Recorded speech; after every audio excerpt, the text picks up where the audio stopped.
teman-teman. Assalamualaikum. Oke, eh,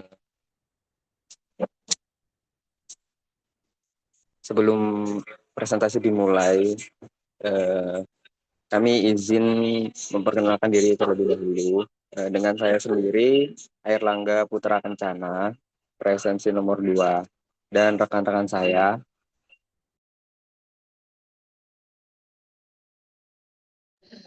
Saya Adinda Rizka Winarno, absen 1. Saya Naufal Nafis Warandul Fikri, absen 19. Saya Naura Zaya Salwa Syafira, absen 20.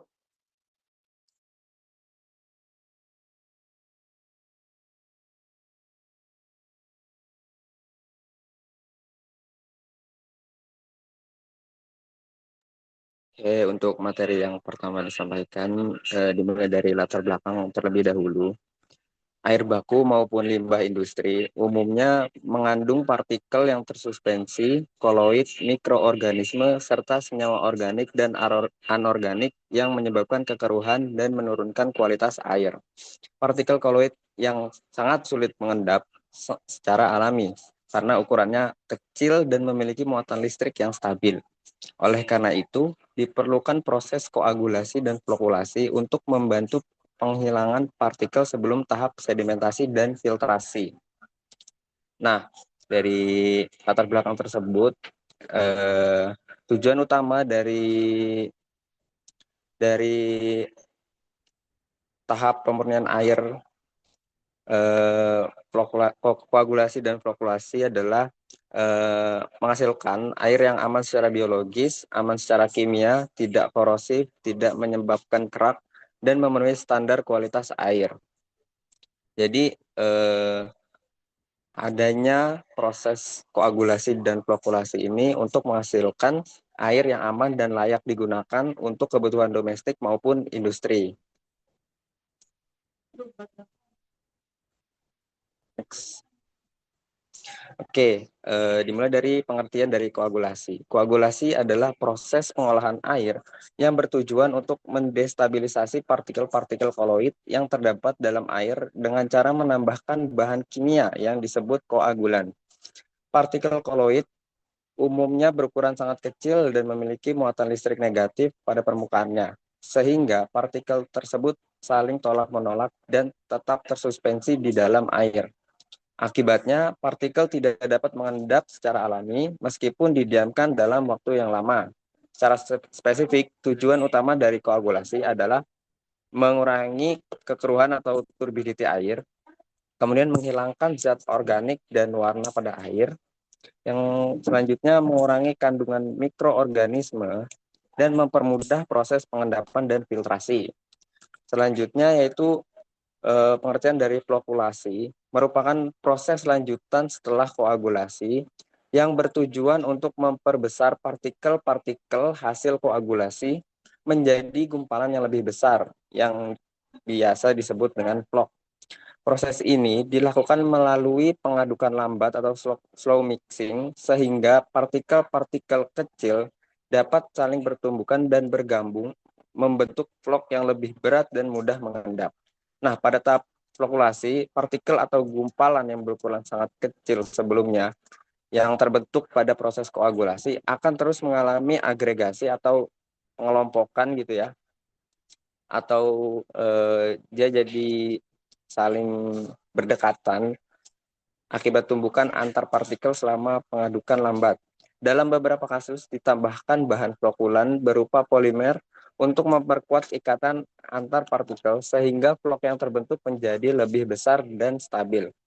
Nah, tujuan utama dari flokulasi sendiri adalah membentuk flok yang besar dan padat, kemudian mempercepat proses sedimentasi, meningkatkan efisiensi pemisahan partikel, dan mengurangi beban filtrasi. Nah, bisa dilihat di gambar yang pertama itu ada gambar partikel kecil-kecil, organic particles, bakteria, inorganic particles atau clay. Nah, partikel-partikel yang masih ketika kita punya air dan dia tuh keruh, tetapi ketika kita pegang itu dia tidak ada padatan yang besar. Jadi hanya ada partikel-partikel kecil yang melayang di dalam air tersebut. Nah, partikel-partikel padatan yang masih melayang itu tidak bisa mengendap secara alami, sehingga memerlukan treatment terlebih dahulu. Partikel-partikel tadi yang tidak bisa mengendap secara alami dinamakan dengan koloid. Koloid ini dapat berupa partikel organik seperti bakteri atau partikel inorganik seperti clay atau lumpur atau tanah liat. Nah, kemudian di gambar kedua, seperti halnya medan magnet, bila kutub utara bertemu dengan kutub utara, maka akan saling tolak-menolak. Nah, sebaliknya, jika kutub utara bertemu dengan kutub selatan, maka akan terjadi tarik-menarik. Nah, koloid itu sendiri memiliki kondisi yang stabil di layer keduanya, menyebabkan gaya tarik-menarik antar partikel koloid sangat kecil, sedangkan gaya tolak-menolaknya besar. Itu kenapa koloid tetap melayang di air dan tidak mengendap secara alami. Nah, pada kondisi yang stabil ini, penggumpalan partikel itu kan tidak akan terjadi, ya. Sehingga perlu adanya pengurangan potensial elektrostatis yang menyebabkan gaya tolak-menolak antar partikel tinggi itu tadi. Nah, setelah adanya pengurangan elektrostatis, maka akan terjadi tarik-menarik antar partikel.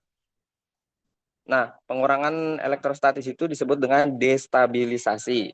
Nah, proses destabilisasi menggunakan bahan kimia disebut dengan koagulasi.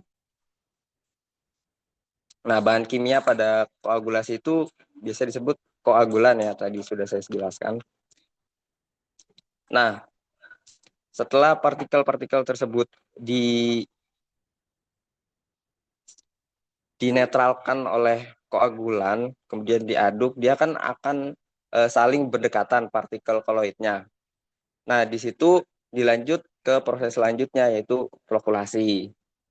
Nah, flokulasi itu kan tadi proses lanjutan dari koagulasi, di mana di flokulasi ini akan terbentuk flok-flok yang besar, di mana ketika tahap awal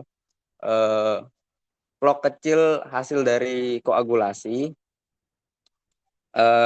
akan dilalui oleh suatu media yang disebut flokulan gitu, ya, sehingga kemudian diaduk secara perlahan, dilakukan pengadukan secara perlahan, sehingga flok-flok kecil tadi akan tergabung dan menghasilkan flok yang lebih besar. Flok yang lebih besar ini kemudian akan lebih mudah mengendap, seperti itu.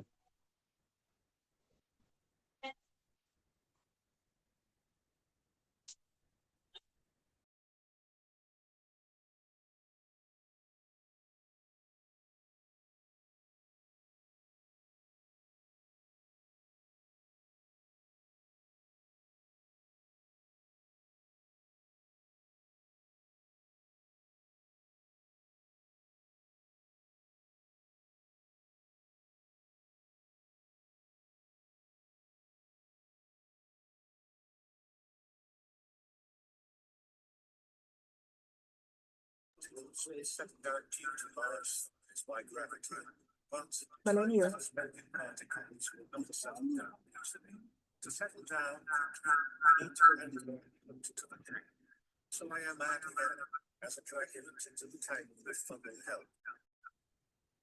on the agitator, apply mixing energy and make the solution homogeneous. After mixing, stop the agitator. The coagulant reacts with suspended particles and will make microflux. This process is called coagulation. Now we will discuss the flocculation process. Take a polymer as a flocculant and add it to the treatment tank. Turn on the agitator at low speed to mix gently. It will allow the flux to grow in size and settle down in a few minutes. As you can see, these microflux clump with each other out. are settling down to the bottom of the tank. This process is called flocculation. That's all for today. Thanks for watching this video. Baik, karena mungkin dari videonya itu kurang jelas apa yang dimasukkan dan apa proses yang dilakukan di situ, saya akan jelaskan secara singkat gimana cara kerja si koagulasi dan flokkulasi. Yang pertama itu ditambahkan air ke dalam tabung itu tadi. Nanti ditambahin yang proses pertama itu koagulasi. Nanti dia akan ditambahin koagulan. Koagulan yang biasa yang paling sering dipakai itu adalah tawas. Nanti itu setelah ditambahkan tawas akan terjadi pengadukan seperti yang dijelaskan yang teman saya tadi. Di pengadukan nanti akan terjadi reaksi penetralan yang akan menyebabkan si pengotor ini akan mengendap di bagian bawah bak. Nah, setelah proses koagulasi, karena di koagulasi ini hanya sebagian besar dari pengotor ini yang mengendap, nanti akan dilakukan tahap selanjutnya yaitu flokkulasi. Flokkulasi ini juga akan ditambahkan flokulan. Flokulan itu yang biasanya yang paling sering digunakan semisal di air PDAM itu adalah namanya PAM, yaitu polyalkylamida. Itu nanti juga tugasnya dia kurang lebih kayak di koagulasi. Dia nanti akan mengendapkan si pengotor yang tersisa di air itu nanti. Nah, setelah semua pengotor itu sudah diendapkan di dasar bak pengaduk itu, nanti akan dipindahkan ke step selanjutnya yaitu penyaringan. Mohon maaf kalau penyaringan ini di videonya tadi belum ada, jadi saya tambahkan secara lisan saja. Nanti itu alirnya akan dialirkan ke penyaringan itu lewat bagian atas si bak. Karena kalau dari bawah nanti kan pengendapnya akan ikut tersaring. Jadi nanti airnya akan dialirkan ke penyaring untuk menyaring pengotor-pengotor seperti tanah, pasir, atau kerikil-kerikil kecil.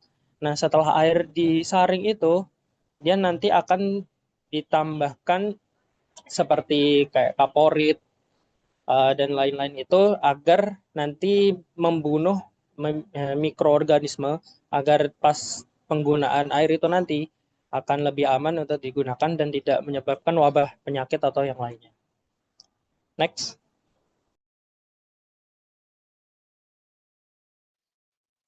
Baik, selanjutnya untuk jenis-jenis koagulan. Jenis-jenis koagulan ini ada 3. Yang pertama ada berbasis aluminium, berbasis besi, dan berbasis organik. Untuk yang berbasis aluminium, di sini saya berikan 3 contohnya. Yang pertama ada tawas atau alum. Tawas atau alum ini dia yang paling murah dan paling umum digunakan. Terus yang kedua ada aluminium klorida. Kelarutannya lebih tinggi. Terus ada polialuminium klorida atau PAC, dia efektif di rentang pH luas. Nah, kalau yang berbasis aluminium ini, dia bekerja optimal pada pH 6-8 dan paling banyak digunakan pada pengolahan air minum atau PDAM. Untuk koagulan berbasis aluminium ini, dia yang paling umum kita temui terutama tawas atau alum. Tawas ini sudah digunakan sejak lama karena harganya murah dan mudah didapat. Jadi ketika tawas dilarutkan dengan air, ia akan membentuk ion Al3+ yang bermuatan positif. Jadi dia bisa menarik dan menetralkan partikel koloid yang bermuatan negatif di dalam air. Untuk PAC atau polialuminium klorida itu dia versi yang lebih modern dari tawas. Keunggulannya itu dia bisa bekerja di rentang pH yang lebih luas. Sebelum proses, jadi nggak perlu banyak penyesuaian pH air sebelum proses koagulan digunakan di beberapa kondisi air baku. Terus untuk selanjutnya yang berbasis besi itu ada ferrisulfat. Dia efektif pada pH 4-11 untuk menghilangkan warna. Yang kedua ada ferrosulfat, harganya murah, butuh oksidasi tambahan. Yang ketiga periklorida, cocok untuk pengolahan air di limbah industri. Untuk yang berbasis besi ini dia rentang pH kerja lebih luas dibandingkan aluminium. Terus baik untuk menghilangkan warna, bau, dan logam berat. Untuk koagulan berbasis besi ini dia memiliki keunggulan dibandingkan aluminium karena dia bisa bekerja di pH yang jauh lebih luas, yaitu di rentan pH 4-11, dan ini sangat berguna untuk mengolah air limbah industri yang pH-nya sering tidak stabil. Untuk yang periklorida atau FHCl3 ini dia yang paling sering dipakai untuk air limbah karena dia mampu mengikat partikel organik, warna, bahkan logam berat. Namun tapi dia ini bisa meninggalkan warna kecoklatan jika dosis yang diberikan tidak sesuai atau terlalu banyak. Jadi untuk periklorida ini penentuan dosisnya itu harus tepat. Terus yang berbasis organik, yang pertama itu ada biji kelor atau Moringa oleifera. Dia mengandung protein kationik alami sebagai keunggulan aktif. Yang kedua ada kitosan, turunan kitin atau cangkang udang atau kepiting. Dia bersifat biodegradable. Yang ketiga ada kapur CaOH2, menaikkan pH sekaligus mengendapkan partikel tersuspensi. Untuk yang berbasis organik ini dia ramah lingkungan dan cocok untuk skala kecil atau di pedesaan. Untuk yang berbasis organik ini dia semakin banyak diteliti karena ya itu tadi dia ramah lingkungan dan skalanya kecil, jadi lebih mudah ditemukan juga, dan dia tidak menghasilkan kompor kimia berbahaya. Nah, untuk dari berbasis organik ini, dia yang paling sering digunakan itu biji kelor atau Moringa oleifera. Biji kelor ini dia mengandung protein aktif yang secara alami bisa menetralkan muatan partikel koloid. Dia mirip sama cara kerja koagulan kimia. Untuk kitosan juga dia menarik karena berasal dari limbah cangkang udang atau kepiting, tapi dia kurang dimanfaatkan. Jadi selain mengolah air, kitosan juga dapat mengurangi limbah industri di perikanan. Terus koagulan alami ini juga sangat cocok diterapkan di daerah pedesaan yang sudah dijelaskan pada PPT tadi. Untuk selanjutnya, next.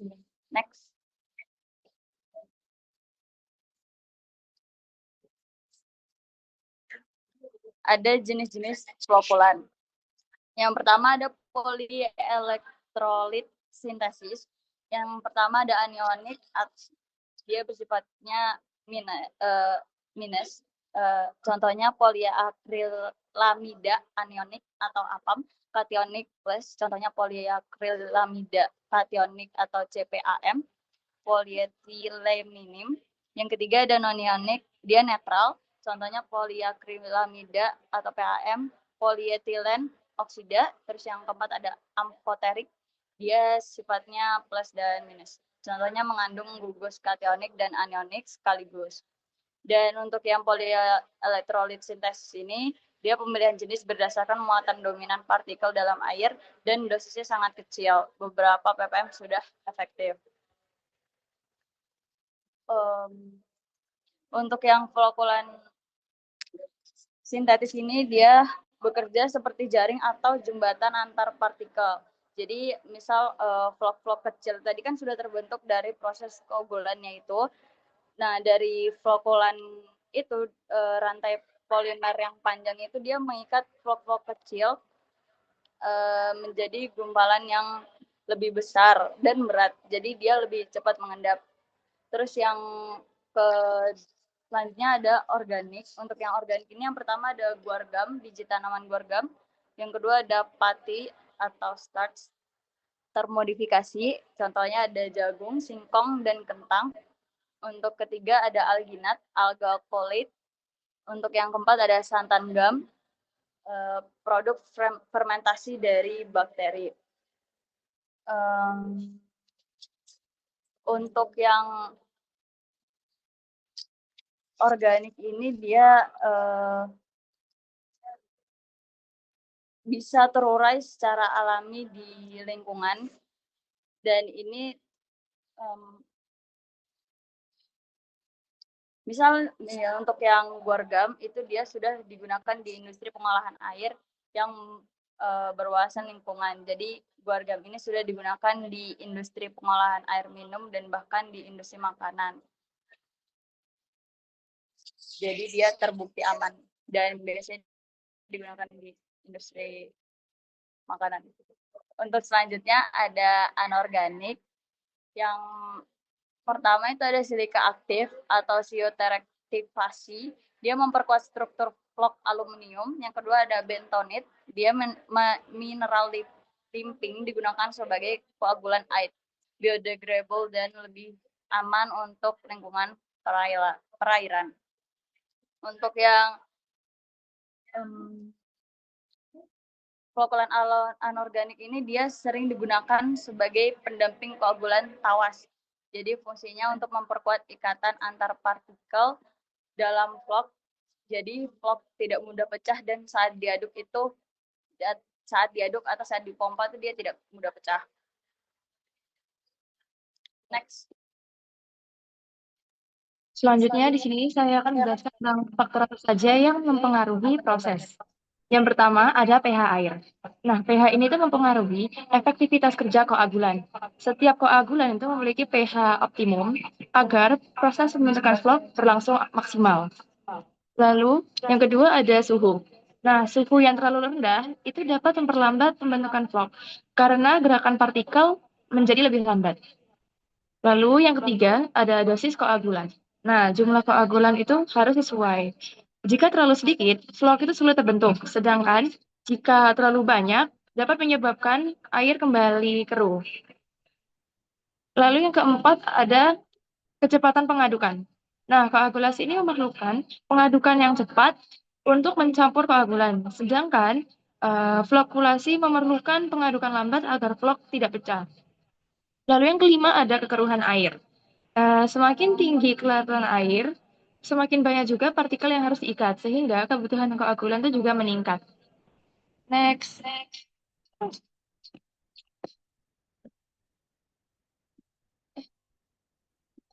Selanjutnya, penerapan di industri. Yang pertama ada industri air minum.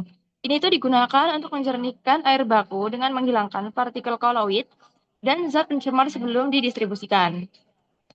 Lalu yang kedua ada industri tekstil. Berfungsi untuk mengurangi warna dan zat kimia pada limbah cair hasil proses pewarnaan kain.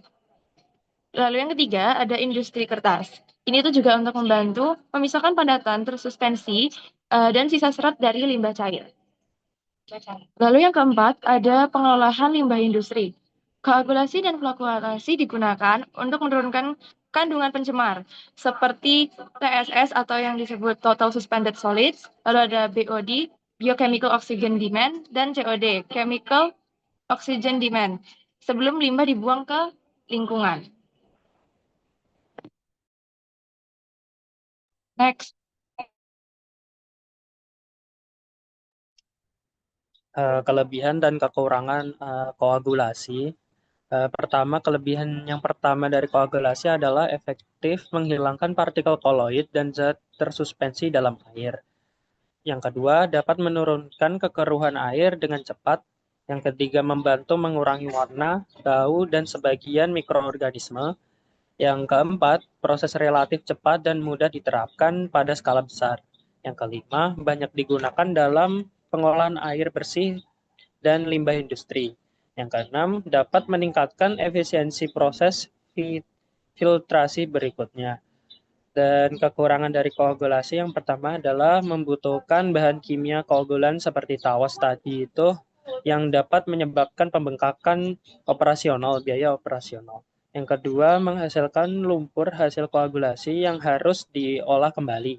Yang ketiga, efektivitas sangat dipengaruhi oleh pH dan dosis koagulan. Yang keempat, penggunaan dosis berlebih dapat menyebabkan pencemaran sekunder. Yang kelima, memerlukan pengadukan cepat yang membutuhkan energi listrik yang otomatis lebih besar. Next. Sebelumnya, kelebihan dan kekurangan fluktuasi. Kelebihan fluktuasi yang pertama adalah membentuk vlog yang lebih besar sehingga mudah mengendap atau disaring. Yang kedua, membantu meningkatkan kejernihan air secara optimal. Yang ketiga, mengurangi beban proses sedimentasi dan filtrasi. Yang keempat, dapat bekerja efektif setelah proses koagulasi. Yang kelima, penggunaan polimer flokulan dapat meningkatkan efisiensi pengolahan. Kekurangan fluktuasi yang pertama yaitu membutuhkan waktu lebih lama dibanding koagulasi karena pengadukannya lambat. Yang kedua, vlog mudah pecah jika pengadukan terlalu kuat. Yang ketiga, memerlukan kontrol kecepatan pengadukan yang tepat. Yang keempat, biaya flokulan tertentu relatif mahal. Dan yang kelima, efektivitas dipengaruhi oleh suhu dan karakteristik air limbah. Next.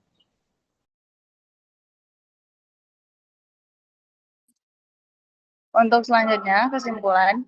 Jadi kesimpulannya adalah koagulasi dan flokulasi ini dia merupakan dua proses penting dalam pengolahan air yang saling berkaitan untuk menghilangkan partikel kotoran dan zat yang tersuspensi. Koagulasi sendiri ini berfungsi untuk menetralkan muatan partikel koloid sehingga partikel dapat bergabung. Sedangkan flokulasi dia membantu membentuk gumpalan atau vlog yang lebih besar agar mudah mengendap atau disaring.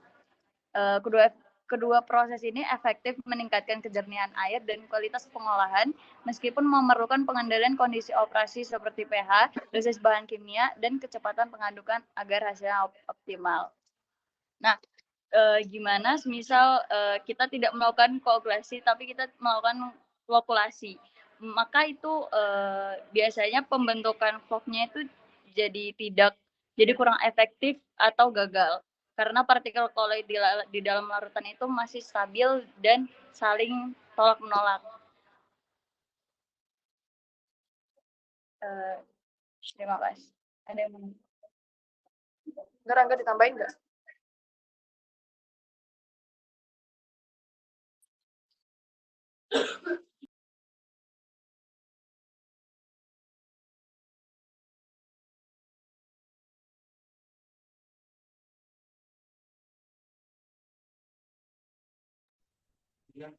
Oke, terima kasih teman-teman yang mendengarkan sekian materi yang dapat kami sampaikan dan atas.